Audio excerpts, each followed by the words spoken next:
ઓહોહો, રજવાડું લઈને આવ્યો હો. તો પછી રજવાડું લઈને આવવું જ પડે ને. અક્ષર આઠમાં રોજથી રોજ રજવાડા જ હોય અહીંયા. જો આજે છે ને હું આ બધી મોતીમાં પોખવાની ને વધારવા માટેની ચૂંદડી લઈને આવી છું. આ બધી ચૂની રિયલ વર્કમાં આપણે કરેલી છે.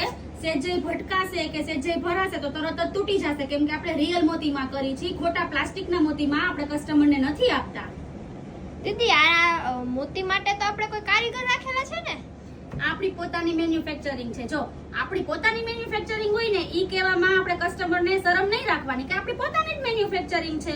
ગામમાં બધી વસ્તુ એમ જ કે છે અમારી મેન્યુફેક્ચરિંગ કે બધી થોડી એની મેન્યુફેક્ચરિંગ હોય. કસ્ટમરને ખબર જ હોય કે આ ખોટું જ બોલે છે એમ. એવા વિડીયો આપણે મૂકવા તો આપણે મૂકી શકીએ, પણ આપણે કસ્ટમરને છેતરતા જરાય નથી કે અમારી મેન્યુફેક્ચરિંગ છે. આપણે અમુક આઈટમ બનાવતા હોય, અમુક બહારથી લેતા હોય, તો એવી રીતના સેલ કરતા હોય તો કસ્ટમરને થોડું ખોટું બોલવાનું હોય કે અમારી પોતાની મેન્યુફેક્ચરિંગ છે એમ. હા હા, બીજું બધું તો ઠીક, પણ ચૂની બહુ સરસ લાગે છે હો. તો પછી આ બધી રિયલ મોતીમાં છે. જો હું તને નાખીને બતાવું કેવી લાગે છે ને. બહુ ફાઇન ચૂની લાગે. જો આવડિયા કેવી લાગે છે? બહુ સરસ લાગે છે.